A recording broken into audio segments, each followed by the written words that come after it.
Doctors are saying, we think you have liposarcoma and you're going to be dead in 2 months. I had just met this master the year before, and I said, I don't know who you are or what you are, but all I can do is surrender. And if I make it through this, my life is yours. Having this extraordinary experience of healing at this major university hospital in New York City, that was mind-boggling. I gave my word. I left everything. I left my fiance, I left my work, I left my career development. I said, you know what? This is real.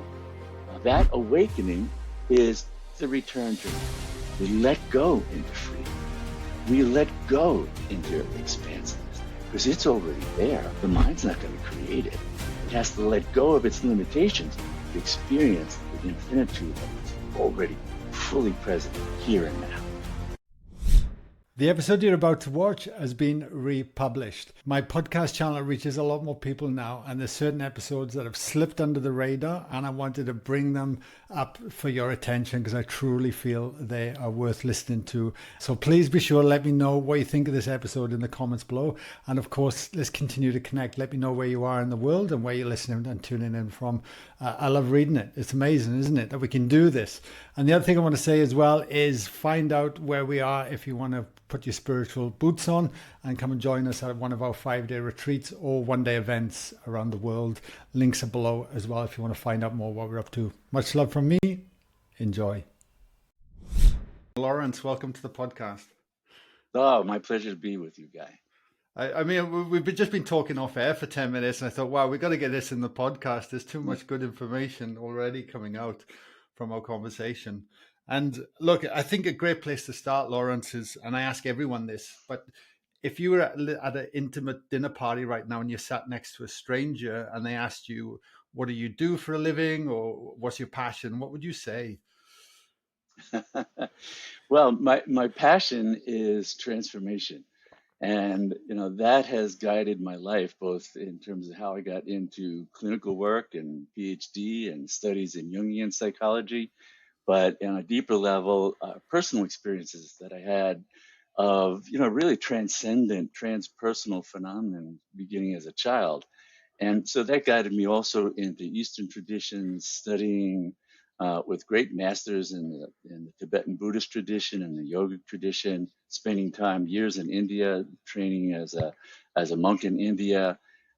And that has all informed the work that I do, everything from creating a nonprofit meditation foundation to the clinical work to the teachings and retreats that I offer. Wow, incredible. What was the drive behind that to go and live in India and become a monk and go through all these different teachings, because there's certainly a lifestyle adjustment to the regular Western. Oh, yes, Yeah. it is. So it's good. We're going to dive right into the deep end here because what drew me was these transcendent experiences. I mean, what we would think of as experiences of the divine. Known by so many different names, whether it's God, Goddess, universal consciousness. But I had actually had some experiences as a child like that, that many of the people around me had no understanding about, but they stayed with me. And then later, as I began university, I really got into the practices of yoga and meditation. And they really opened the doors to that. Oh, we have direct access to the infinite. I mean, the whole purpose of yoga means union, and it means union with the infinite as the divine, as the truth of who we are. And I was having very powerful experiences of that. And so much so, I mean, I write about it in my book, The Soul's Journey, Guidance from the Divine Within. But there was a critical point when I was thought to be dying. I was in a hospital in New York City. They thought I was dying of liposarcoma. I was 24 years old. And I had one of these, again, transcendent experiences of this great master that I had studied with, Muktananda Swami, coming, and this divine figure from when I was a little kid that I used to call the Lady of Light, and them being with me in my bedside. And having this extraordinary experience of healing at, this major university hospital in New York City, that was mind-boggling. And in that moment, because it was such a profound experience of having to surrender. I mean, things were just, when doctors are saying we think you have lymphosarcoma and you're going to be dead in 2 months. And that was a follow up to an experience that I had when I was 12 in kind of a meditative state, Wow. where I was told you're not going to live past until you get to 25. And here I am, 24, and 2 months was going to put it right before my 25th birthday. So did Uh, you have lymphosarcoma at the time, or they so, just thought well, you had it? they thought I had it. So they had done X-rays. I had these huge hilar lymph nodes in my chest, and then they did a biopsy and everything. And well, but in that, before they got to the final diagnosis, I had this experience with this presence, in the form of both the teacher and this feminine face of the divine there. And it was like, don't worry, it's all going to be fine. It's it's all good. And I had offered a prayer, honestly. Listen, I don't know what's going on. I had just met this master the year before, and I said, you know, I don't know who you are or what you are, um, and including this lady of light, but all I can do is surrender. And if I make it through this, my life is yours.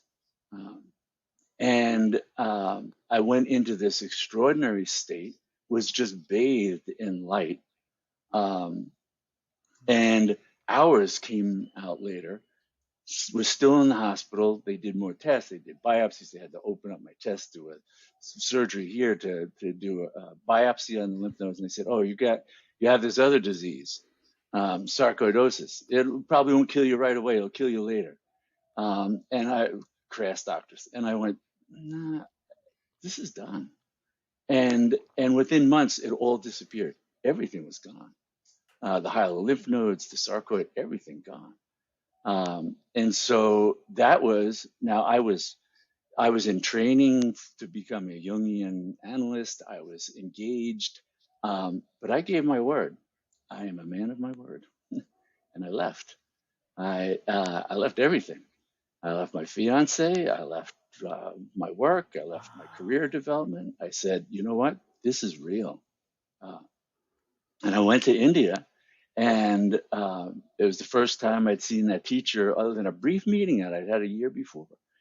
And I told him what was happening. He says, "Oh, you don't have to leave." He says, "The divine is with you wherever you are. It encompasses your entire life. Now you need to do the practices to really know that." Um, and so that was the whole shift that wound up then taking me deeper and deeper into those practices. And actually, then later on, I did spend some time there training to be a sannyas, because my poor fiance.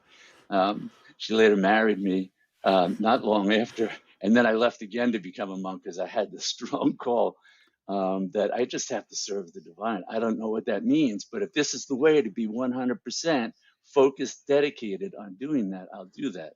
And again, my teacher was very wise and said, he wasn't into collecting disciples or swamis or anything. He says, no, you have the inner sannyas. That's what you need. So live your life and live this into the world. Teach this into the world. And that's what I've been doing ever since the last 40 plus 50 years. Uh, so that's in a nutshell. I feel, Laura, I feel like we could talk for hours, mate. Like, that's incredible. I did not expect you to say that.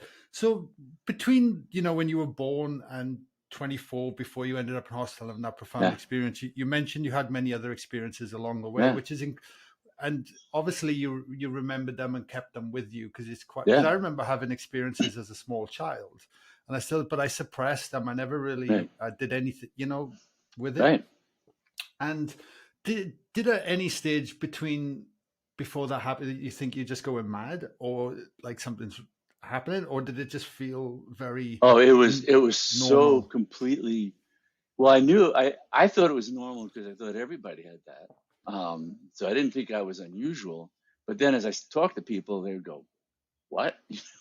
I mean, including this lady of light. So here I am, 3 or 4 years old.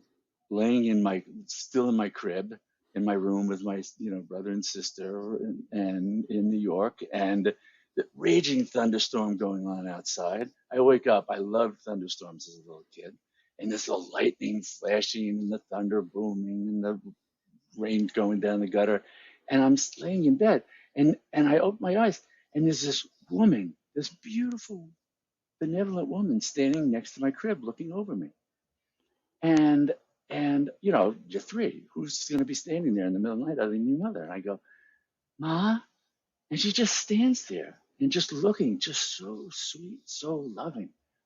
And I say, Ma, and she's just looking nice, loving. And then I notice when the lightning flashes, she disappears. When it's dark, I can see it. She's made of pure light. So in the brightness of a flash of lightning, she doesn't stand out. She stands out in the dark because she's made of light.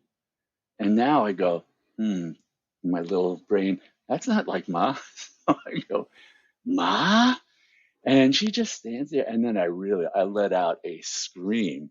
And my mother comes, I hear her door open from across the hall, open the door into our room. As soon as she walks in, the Lady of Light disappears.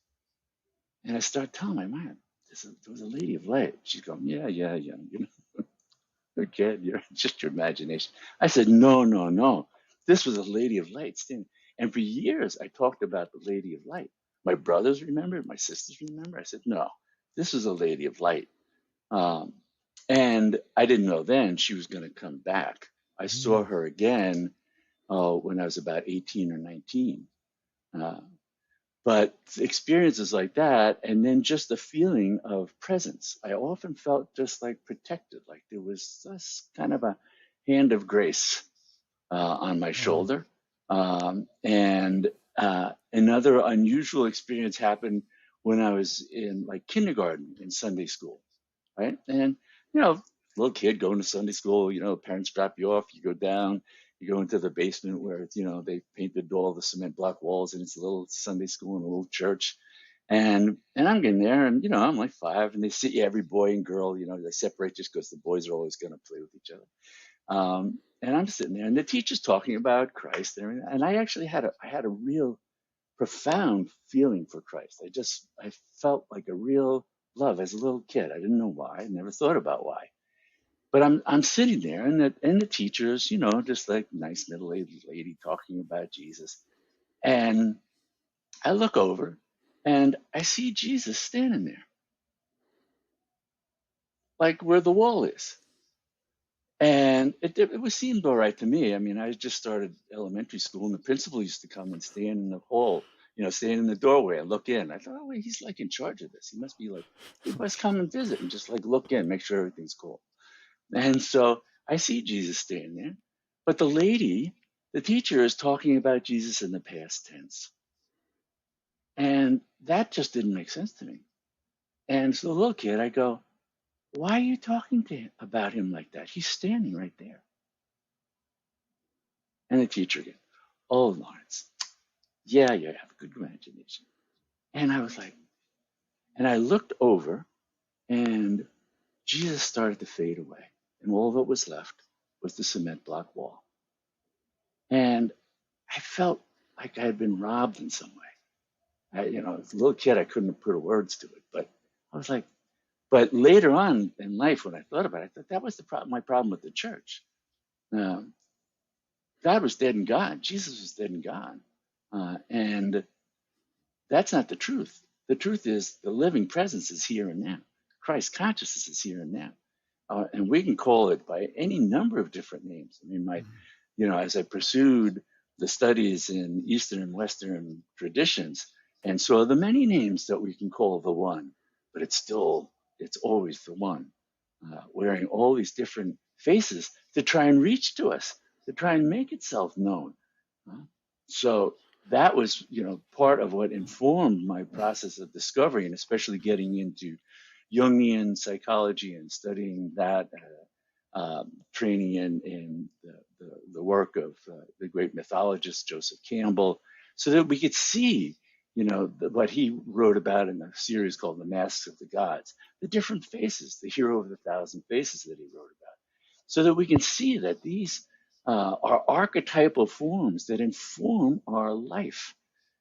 And they're within each and every one of us. So when I really got into the Eastern tradition around Kundalini, which just makes it very explicit, Kundalini is the power of the infinite to know itself as the infinite. That's what it is. And it's inherent to every one of us. We're so used to the restricted kind of consciousness that lets us know our individuality. I'm a man, I'm a woman, I have this role, I have that, I'm a father, I'm a son, I'm a husband, I'm a wife, whatever those things are. That's ordinary consciousness and allows us to know that. But the boundless consciousness, that lets us know the infinite, the divine, as ourself and everyone and everything. That's what I wanted. Wow. Listening to you speak and share that journey, and especially as you describe that at the end, the old me would have had to hear that 100 times and think, what is Lawrence, and I'd confuse myself, and then till I had my own boundless experience, and then bring that wisdom back in. Yeah. Go, wow. I'm sitting here just nodding my head going, wow, Yeah. And that's the difference. I guess a burning question that was just coming to me all the time when listening is, why is it that you, as a child and growing up, you were able to just witness and connect with the divine consciousness like that, right. where others, we're not we're not even aware that Right. it's even possible, like it's Right. even exists. Right. Like we're so caught up on paying the bills and the stresses of Right. daily life. Right. Right. Well, I think two things. One is we begin to have experiences that let us know why. But the Eastern traditions, unlike the Western, and especially scientific materialism that sort of really pervades as the dominant paradigm for understanding our existence. But the Eastern traditions of yoga, meditation, Hinduism, Buddhism, they're based on the experience, and for them, the reality that once we begin to experience ourselves, that we have multiple lifetimes. We are evolving across lifetimes. And so all it means is, even when somebody has a spontaneous awakening, because I get consulted by people all over the world, I had a spontaneous awakening. Well, spontaneous is what the ordinary mind calls it because it didn't know the lifetimes of practices you did to cultivate the field for that to blossom in this lifetime. So what we see when people are coming in with different orders of already sort of knowing or experiencing or opening to that, these are the fruits of past lifetimes. In the yoga tradition, they're called yogi brashtas. So yoga realized that you're not necessarily going to get finished in one life, but the good karmas, the good impacts, the good consequences of your practices are going to continue to support your evolution across lifetimes. So the next lifetime, you're going to pick up from there. You're not conscious of it necessarily, and in most instances, not. But at some point, it starts to progress, and you start to be able to get sort of those conscious experiences, even of past lives, if they inform your practice in the moment. Got it. Okay, I got to ask a big question then. What is the soul and the soul's purpose then? Well, so the soul, if we think of it as a spark of the infinite, a ray of the infinite, it's an emanation of the infinite, and the infinite, in order to know what it is to be finite, has to take a different form. The infinite knows infinitude, all-encompassing unity consciousness, eternally, continuously. That's the ground of our being. That was what we would call Buddha mind. That's what we would call Christ consciousness. That's what we call unity consciousness. But to know what it is to be finite, so the infinite isn't bound, which means it can know what it is to be finite. How does it do that? It needs a vehicle for taking on limitations. That vehicle is the limiting form of consciousness. So it creates the vehicle necessary to know and explore all the richness of what it is to be finite. You are the eyes, the ears, the nose, the body, the sense of the infinite, knowing what it is to be Guy. The divine one to know, oh, what it is to be Guy, to have your life, your children, your relationships took your form to do that. It takes each person's form, each being's form to be able to experience that. So all sentient beings are the sensory apparatus of the infinite operating in a finite universe. Wow. Yeah. So then, by becoming from the infinite to The finite. Guy, the finite into that point, like you say, Right. and this experiences, like I always kind of look at myself kind of now like a nerve ending to consciousness, that I'm just having an experience, and there's a massive data bank of information. Are we having these experiences, whether they're painful or joyful, or the whole spectrum of emotions that we can experience, for the divine to be able to expand upon itself to continue growth and learning? Is that why we go through these challenges? No, it's the growth and learning is the evolution of that finite piece of consciousness. The infinite includes everything. Everything already. If there's no growth possible, the infinite can't become more infinite. Infinite is already boundless. The posit that it was going to grow would mean it was finite. It's the finite consciousness it created for exploring you that is transformed over time and evolves, explores all the different parameters of what it is to be finite, all the different beings that it can inhabit, all the different forms of pain, suffering, everything that exists in a finite world, until it gets to that point where it's time, where it goes, I've exhausted this. I've exhausted this domain. Somewhere in me remembers there was something much bigger. That's the point of awakening. Right. So in the yogic tradition, they sort of take the whole evolution of consciousness across lifetimes. You can put it in sort of two phases. One is called savriti, and one is called nivriti. Savriti means with form. So that's the whole exploratory. I'm growing, I'm learning, I'm exploring, I'm taking on experience. Oh, I had horrible. I've been the victim, I've been the perpetrator, I've been the, everything there is to be. I've been. That's savriti. Nivriti is going, okay, I've got all that, but there's intuition, there's a knowing, there's an innate knowing, because consciousness is always a part of the infinite consciousness. There's never any separation. There can't be. Right? And that part we start to tune into it and go, oh, that's what I want. I'm done with all this exploration. What was that? I got a vague sort of feeling for it or longing for it. I may not even be able to put it in words, says the young soul.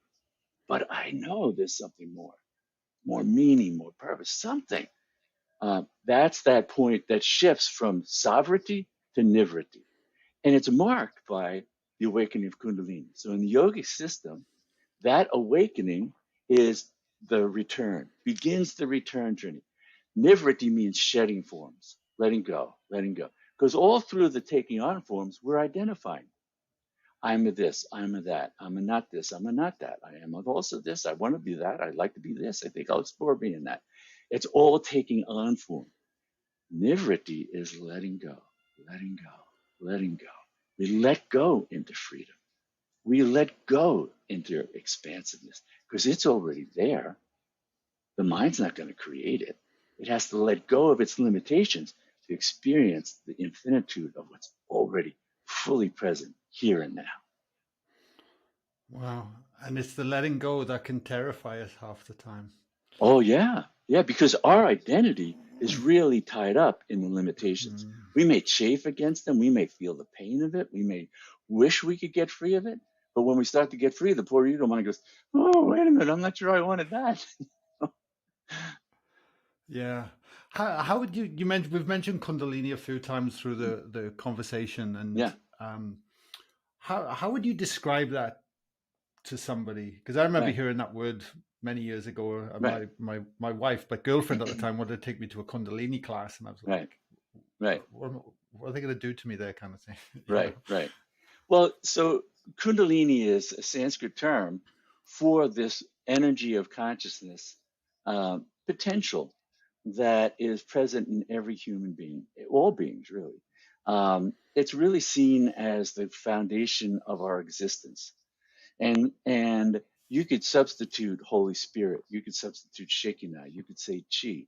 It's the conscious energy that resides and gives us literally life, all life. So in the yogic texts and traditions that have really explored it and given more definition to it, more description, like they've explored a foreign country and come up with a map and a description of the territory. Then you can see that, well, Kundalini, in a sense, it's residing in everyone, and it has sort of two aspects. One is already awake. It's Kundalini that just allowed you to touch your eye or shake your head. It's the basic functioning of the entire mind-body system is the creation of Kundalini. What's referred to more classically as Kundalini is the potential, what's often metaphorically spoken of as the aspect of Kundalini that is asleep and is going to awaken. And it's a metaphor based on our experience. When we're asleep, we could be in a dream, we could just be in a sleep. We wake up in the morning and open our eyes. Well, we become aware of a reality that's already there. You can create that reality. It's already there. You just woke up to it. Kundalini is the power of the infinite innate within each one of us, innate within you, to let you experience the reality of your infinite divine nature as everything, everybody, and everything about yourself. That power of consciousness, also known as the power of grace, also known as the grace bestowing power of the infinite, the grace that reveals and transforms. So it's also known as the power of transformation and revelation. And all of yoga was based on it. All the classical forms of yoga, Hatha Yoga, Mantra Yoga, Laya Yoga, Raja Yoga, the four classic forms of yoga, all have as their basis Kundalini, and all had as their esoteric goal the awakening of that. Right? What's often called Kundalini Yoga as a brand name is different. I mean, that was more based on yoga practices for moving prana, the energy related to breath, and making use of asanas and different breathing techniques and things. But the ancient classic Kundalini is about the awakening of this profound consciousness and the spontaneous yoga that evolves over it. Because it was recognized, the ancient yogis saw that, once something wakes up in a person, they start doing spontaneous asanas. They start doing spontaneous breath pranayama things. Mantras can just be emerging in their consciousness. So all the forms of yoga start to emerge spontaneously because the root power of yoga is Kundalini. Wow. I think I've said wow about 10 times on this podcast. I just caught myself again. Should we fear it? And I asked this question because looking back on my journey, there was a part of me like just constantly getting pulled to, I don't know why I've got to do this or go in this direction. I can't make sense of it. And at one point it felt so relieving, but on another part it felt so terrifying. Right. And I was in this constant battle. Right. And then I had that experience of my own Kundalini awakening, and again there was everything all at once. But I had a foundation that I'd been working on to be able to navigate that without you know. Right. Yeah. So yeah. So really, it's not Kundalini to be feared. Kundalini is the grace bestowing power of the infinite. Its only intent is to allow us to experience the infinite love, the boundless rapture, the extraordinary compassion. It's what Buddhists refer to as the four immeasurables: boundless wisdom, boundless loving compassion, uh, boundless joy, this boundless, unshakable equanimity. That's our true nature. So Kundalini only wants to bestow that upon us and clean up this instrument so we can know it and walk it into the world. The mind is the instrument that gets afraid because it's a shift from our ordinary identity into adding the infinite to it. Now, for the little mind, it fears annihilation. It fears getting lost. It's driven by fear, and the two sort of emotional states that most distort or most sort of obstruct in a way the unfolding, the graceful unfolding of Kundalini Shakti. Shakti is the power of consciousness. Are fear and anger. So people's samskaras, people's old patterns of fear and anger will both get triggered to get cleared out, but they'll also get in the way. And people start having, it's almost like a feedback loop, like if your mic was too close to a speaker and all of a sudden it starts screaming. Well, that's the mind screaming in its own negative feedback loop, getting freaked out by what's going on. And it's partly why the awakening of Kundalini and that process was always held as an esoteric one, because it was meant to be in the context with a teacher who really genuinely understood it, and was selfless. They had no hidden agenda themselves. They didn't want anything. They've been through that process. They're there to selflessly serve, right? And so there's not going to be any exploitation. There's not going to be any weirdness that we see too much of in this age. So the context that helped a person navigate this was a deeply and profoundly trusting and loving relationship with a teacher who was saying, this is going to be the unfolding of your divine self to come to know that in its fullness. Now here, let me guide you. Let me point out some, here are some tar pits. We don't want to get stuck there. Yeah, here's a cliff. Don't go off of that. So we needed that kind of guidance, just a very caring, skillful guide to walk with us, as we would if we walked into the wilderness somewhere. Well, you wouldn't walk in if you had any discrimination unless you had a guide.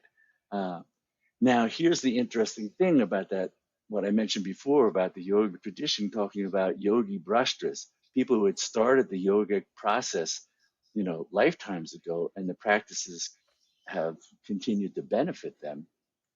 That means in some life, they're going to wake up.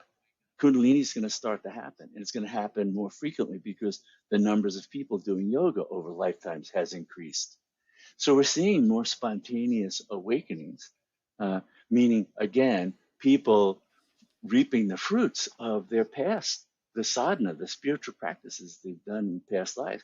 But they might be in a life now where they look around and there's not a context for understanding that. Or there's a context that makes it look pathological, or it's a context that they're going to get judged for. And so people need, good information, support, guidance around that. Does it only happen when you're ready, or the soul's ready, or because I see people chasing it as well, Right. and I want to have this, and it might be in the intellect and mind. They've read every book, they've listened to every podcast, but it's all, just information at that point for the mind. Right. Yeah. Well, the longing to know is grace itself. The longing to know who we are beyond this, that attracts us to looking, is already the flowering of grace. That power saying, it's time. Now you're going to start looking. But now we have to develop key to spiritual practice, sadhana, it's called in Eastern traditions, is what's called viveka. Viveka means discrimination. It's the ability to discriminate between the real and the unreal, between the pleasant and the good, between what's going to lead us towards the truth and what are we just chasing after the mind. So discrimination is something that we have to and do develop through trial and error and through working with teachers and studying and practice. So to begin with, a person's seeking may look really indiscriminate. Let me try everything. Let me try shamanic rituals. Let me try shamanic drugs. Let me try this. Let me try that. Let me do anything. How do I get out of this box? I know in the box, but I don't know how to get out. So I understand people's longing to get out of the box. But there's going to be ways that genuinely get us free, and there's other ways that are going to damage us. So we have to have that discernment and that discrimination and understand. But yes, the real awakening only happens when it's ready. Kundalini is literally the power of the infinite to create everything. The ego mind can't order Kundalini around. Some of these old sort of patriarchal overlays that came later, if you study sort of the evolution of some of the systems that came from the goddess traditions, and Kundalini is one. Then as the patriarchal traditions sort of put their spin on it, they became much more controlling and much more authoritarian. And that's where you see that shift in some of the ancient literature, as those patriarchal traditions get, and they're going to try and force the awakening of Kundalini. And there's literally ancient yoga texts. You have to beat on the door and wake her up, and then you have to be careful because all horrible things can happen. Well, yeah, if you try and beat somebody up, what do you expect? Yeah. You don't get the perfect experience. My teacher was like, approach her with love, with reverence, with awe. She's the goddess of the universe. She's the grace bestowing power of the infinite. You're going to try and come in and order her around and pound this thing into with umpteen pranayamas and this and force and that. It's just an extension of the ego mind's attempts of how it tries to dominate and control things. It's not going to work. It's not going to be pretty. What do you? I guess the question I can ask you is, what did you do with that once you have those experiences? And I like looking at my life. Once I had an experience like that, I remember checking my emails a couple of days later and thinking, "Oh my God, there's still, the world is still moving. Like I still had all my problems, but the world outside me didn't change, but the world inside me changed dramatically." Right. And then it's like navigating that terrain back into your life to then, I ended up selling my company. I'm recording this podcast, but before that, I would have been terrified of all the idea of any of this. But right. So I guess the question is, what do you do with that once you have it, and how did it impact your life as well? Well, it's a great question, and there's two components to it. One is the ego mind is the organ of doing for our ordinary existence. So its first way of orienting towards anything is, what do I do with it? I have experience. What do I do? People come with experiences. I think I should do this. I should be a healer. I'm sure I'm going to be a healer now. Oh, I think I should do this. I think I should run away. I think I should do this. I should go live in a cave. I should go to an ashram. I should do. The ordinary mind gets lost immediately by having to try and figure out what to do, when primarily the first thing is, who are you? How do you know your true nature as a being, not a doer? What's the infinitude of being? This instrument is here to serve that. But we have to know that so that then our actions can be guided gracefully in the service of that, in the service of both how is it going to transform my life, my experience, my sense of who I am, Meaning, how am I going to bring these extraordinary experiences of boundless love, compassion, wisdom, um, serenity, peace into a world so afflicted? Hmm? And so that in the Eastern traditions, they help to give us an orienting map towards this, because the mind on its own doesn't have a map. It has just old patterns of doing. I have an experience. What do I do with it?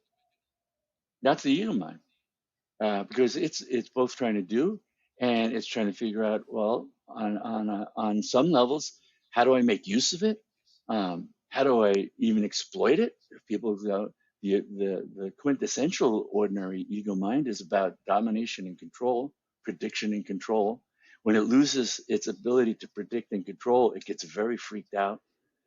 It's one of the things that freaks the mind out originally when Kundalini first going out, because this is not predictable and it's not under the ego mind's control. And that's one of the most fundamentally frightening things about it, until we know, oh, finally, my divine self is going to be in control. My job is to let go and be in harmony. Um, so that in the Eastern traditions, the great purpose of a human life is to know and to serve, to know the infinite, the divine, as your own self and all that is, and then to serve that with every breath, no matter where your life is, because there's no place that's more divine than where you are right here, right now. So bring that consciousness in to whatever that might be. Yes, it can transform us. I started doing, volunteering. I was doing programs in prisons, working with inmates serving life sentences for murder, and seeing them get transformed when they have an awakening experience. Um, Having one inmate that I was teaching just as a volunteer in a federal penitentiary say, my gosh, my whole life. This is a man who was 31 years old. He had already spent 17 years of his life in prison and was serving life sentence without parole for murder. Right? His whole life was the worst kind of conditioned mind you can think of, because he was conditioned to think he was a piece of crap and had been told his whole life, and he acted like it. So he said to me after a program one night, he said, I used to go in on Sunday nights. He said, my whole life I've been told I don't want to use the swear words, but it was full of, colorful language. And he said, and I live like that. He said, I deserve to be in here. He said, but you brought in a message. You said, you're divine as you are. And you came in with these practices of mantra, alive, awakened mantra that began to give me, he says, my cell feels like a monk's cell. And he started telling me these beautiful experiences of him in his cell being bathed in light and transformed, right? In a cell, steel and concrete cell of a federal penitentiary. And this man was having those kinds of experiences. And he said, I don't spend my whole life in here. I know that. And I know I deserve it. He says, but I'm freer now than I've ever been. He said, now, yeah, the guards are still going to tell me what a piece of crap I am and insult me and everything. But inside, now I know. I know the truth. And I can see the truth in them as well. That is a magnitude of transformation that everyone is capable of, because of this innate power of the living presence that in the yogic tradition we call Kundalini. Where do you feel or think the world is heading? Because I think exactly what you just said. Wow, what if we could all just have that experience for one moment and then start to see it in, because if there's one thing it did for me is have compassion for other people and where they're at, without the judgment, without the I mean, I still get angry or I get caught in my head, but it's fleeting compared to the old self and Right. seeing that, and I think, Right. wow. Yeah. Yeah. And that's part of what Kundalini invites us, this shift from being so identified with this vehicle that we've spent lifetimes identified with, and starting to say, no, the real locus, the real center of your identity is the divine, the infinite. And now we're going to clean up this instrument so it serves better and better, becomes more and more transparent to the truth of who you are, so you can live that into the world. Then we can create change. In this world, this is, in the Eastern traditions, this is known as a dark age, Kali Yuga, the fourth of four ages that cycles over and over. But it's a dark age, meaning ignorance, the absence of Dharma. It's called a Dharma. Dharma means righteous living, living in accord with the highest nature and respecting that and seeing that in everyone, right? Well, we don't see that. We see, fascists trying to take over and control things. We see people acting out hate and violence as if they're entitled to do that.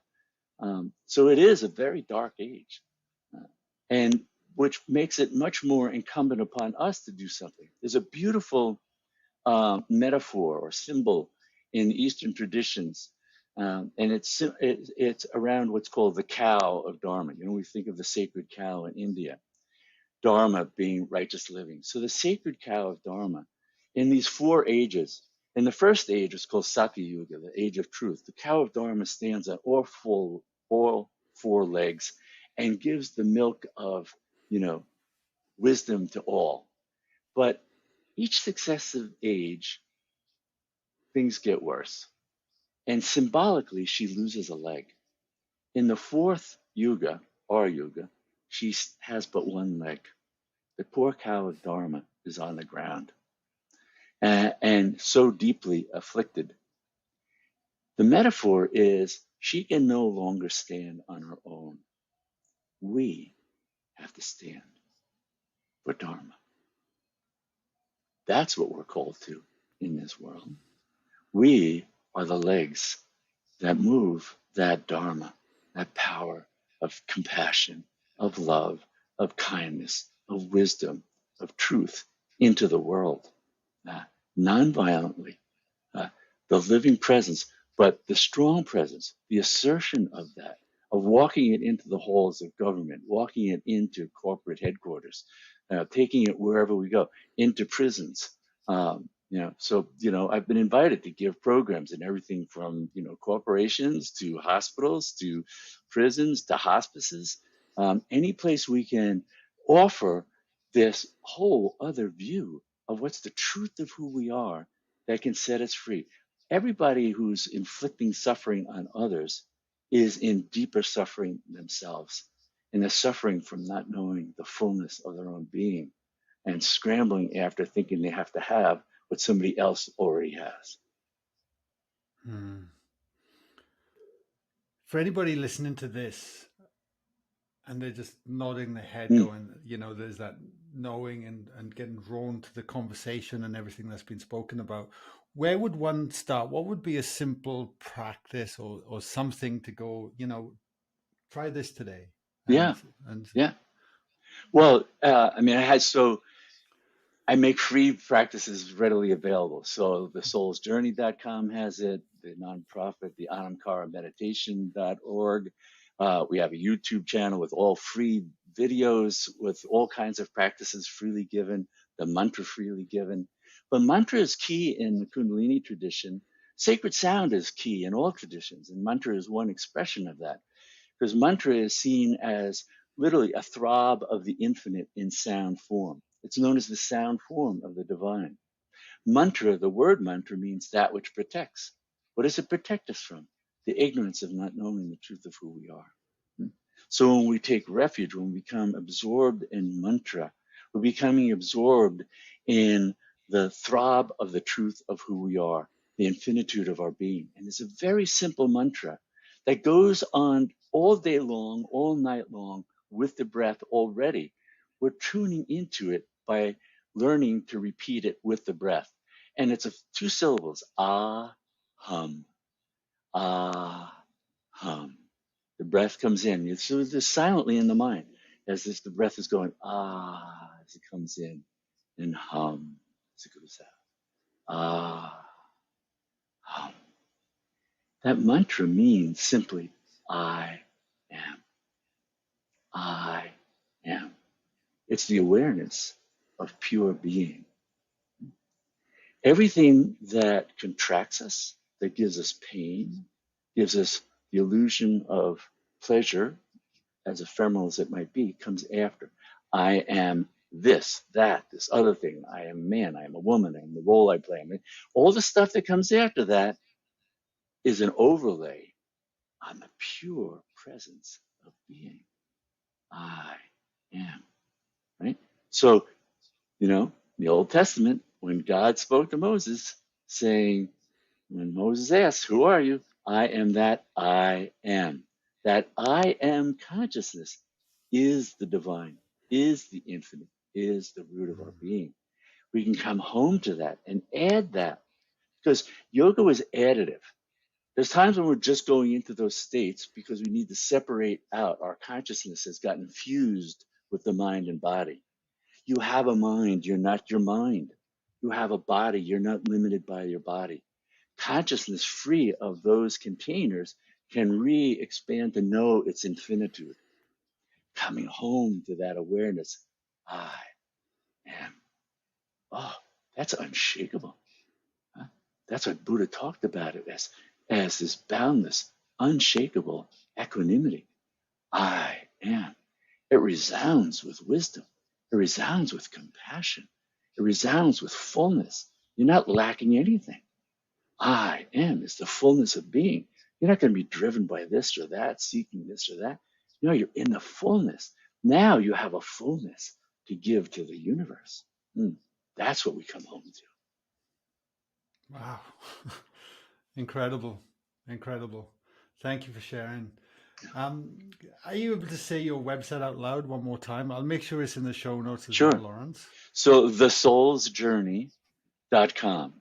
So The Soul's Journey, it's also the name of my first book was The Soul's Journey, Guidance from the Divine Within. So it was all about Kundalini, but also looking at it from an archetypal view and kind of a Jungian view. But The Soul's Journey, no apostrophe, thesoulsjourney.com. And that also has links to the Anamkara, all the free resources, that I'm always putting out there, all available through that. Yeah, I'm on your emailing list, and I see you're a busy man. Like there's things coming through all the time. It's just fantastic. Yeah. Last question for you, Lawrence, before we tie things up, is that with everything we've covered today, is there anything you would like to leave the listeners to ponder on? Yes.